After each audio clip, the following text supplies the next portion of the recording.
Hello everyone, you're very welcome to tonight's webinar where we will talk to you about the Motor Activities Training Programme, the MATCODE project, which is funded by the EU Erasmus Plus, and we will discuss what motor activities is all about and who it is aimed for.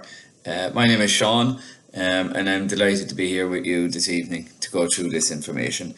Initially, just to quickly explain, the MATCODE project is a transnational project funded by Erasmus Plus, involving the Dutch Disability Sports Federation, Special Olympics Ireland and Special Olympics Slovakia.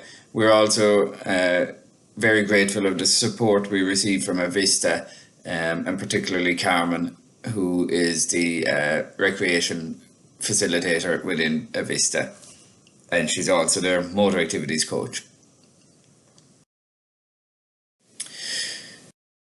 So we'll go straight into a quick discussion about what is motor activities, or MATP.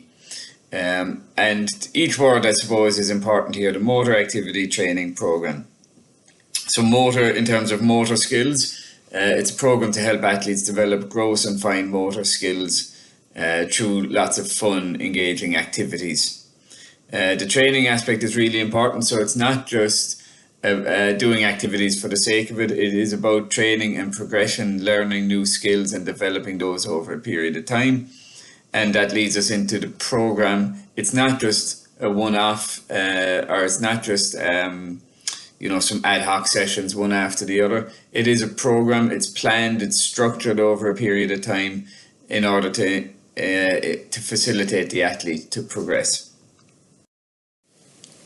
There's lots of different definitions out there about the Motor Activities Programme, but we'll just take a look at two different ones that are currently in use. The first one is from SO International, and the second one is from SO Texas. And an important point I want to make here, and you'll hear us refer to this quite a lot as we discuss motor activities, and that's the importance of really positive language. So the older definition that's currently being used by SO International talks about people with severe disabilities, limitations, and being precluded from participation. Right, but SO Texas have really flipped that, and while it means the same thing, it's just being presented in a much more positive way, where they talk about individualized programs, they talk about abilities, working on foundational motor skills, preparing for possible competitions, learning progressions, acquiring skills, and it's all very positive. So we'll take a look at this video from our colleagues in the UK. And I will just share that video from YouTube in one moment.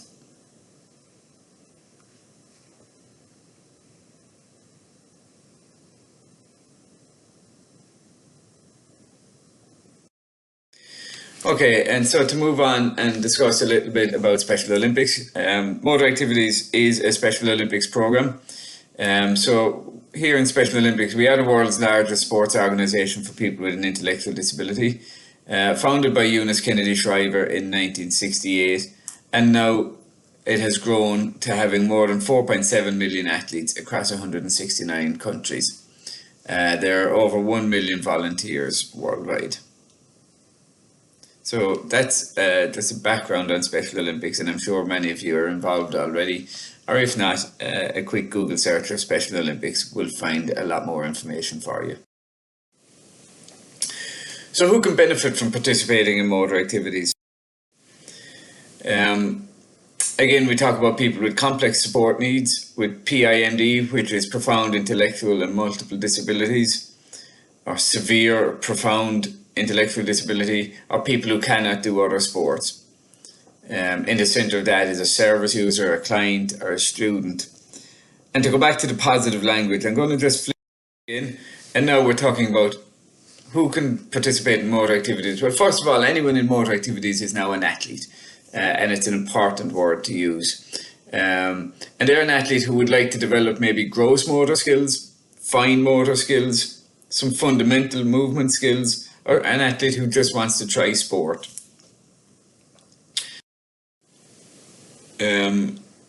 there's very little research at the minute in terms of people with profound intellectual and multiple disabilities and their participation in sport.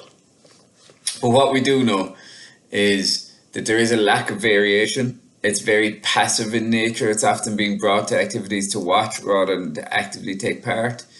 It can be primarily sensory stimulation, and it can be understimulating rather than motor activation.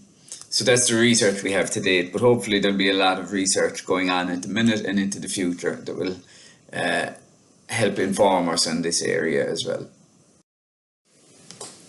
So the benefits of motor activities. Obviously the physical benefits of being more active and engaging in sport and recreation are really important. So the cardiovascular improvements, the muscular strength and endurance and so on, they're all really important benefits of taking part in motor activities. Of course, the motor skills enhancement. So the improvement of motor skills, be that balance, be it dexterity, being able to pick something up or release it, mobility in terms of being able to push your chair independently, or to walk from A to B, or to step over something or up and down a step. They're all really important, which all lead into personal growth and that sense of I suppose confidence that you can learn and develop a new skill, and that you can apply that in day-to-day life as well. And a very important part of motor activities as well is that social connection. Training sessions are fun. They're usually group sessions. They can be provide a great social connection for the athletes as well. So again, what is motor activities? Well, it's a program to help athletes to develop motor skills through active participation in a training program. For me, who's it for? Well, it's for anyone who can benefit from that program at a given time. It's usually people with a profound intellectual disability, and somebody who wants to learn new skills, such as those gross and fine motor skills, and who can benefit from doing so. And we just spoke about the benefits, the physical, the social, the personal growth, and the skill acquisition benefits.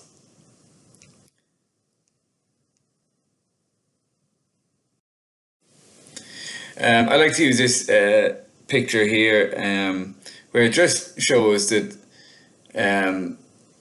being fair to everyone doesn't mean giving everyone the same. It means giving them whatever resources they need to achieve the same outcomes. So in this case, the three people on the left have all been given the same size box, and it works for one guy who's a clear view of everything that's going on.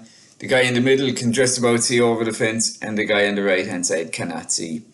But by redistributing the boxes, you can see now that all three can see over the fence, and it's a better opportunity for everyone. So fair isn't everybody getting the same thing. Fair is everybody getting what they need in order to be successful, and that's where the motor activities program comes in for athletes with profound intellectual disability. A little bit more about the athlete, and the first point is, when we talk about people with a profound intellectual disability or multiple disabilities, we all probably straight away have a picture in our mind of what that might look like. But I think it's important to realise that no two athletes look the same. Sometimes a disability is not very obvious, and we shouldn't judge people by how they look as well. So some disabilities look like those pictures along the top, and some just look like the person down the bottom. The biggest ever motor activities event held by Special Olympics Munster. So the motor activities training program is for athletes who don't yet have the skills to do your more mainstream type sports. So as but in actual fact, the athletes, I know by their faces, they're loving it because they're not sitting watching, they're participating in everything, which is really what Special Olympics is about. I suppose motor activities is geared to their level, and that's what we love about motor activities.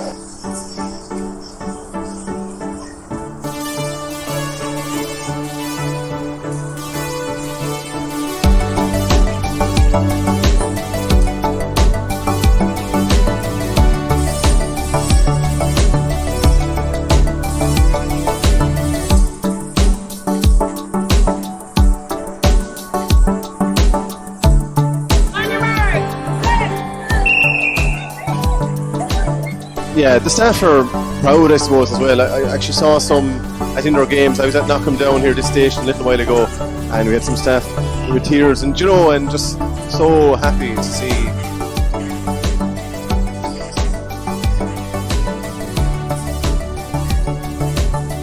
Already completed, and this is Ryan, and he has done fantastic so far, and we're having a great day.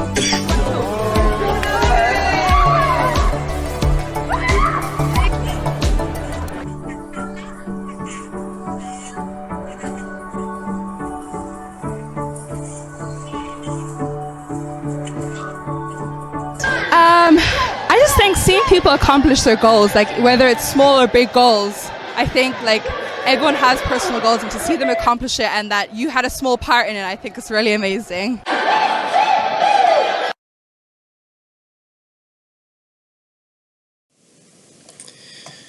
Yeah, so just I suppose to recap on that video there, you would have seen younger athletes, older athletes, people seated, people standing, people of a wide range of ability levels.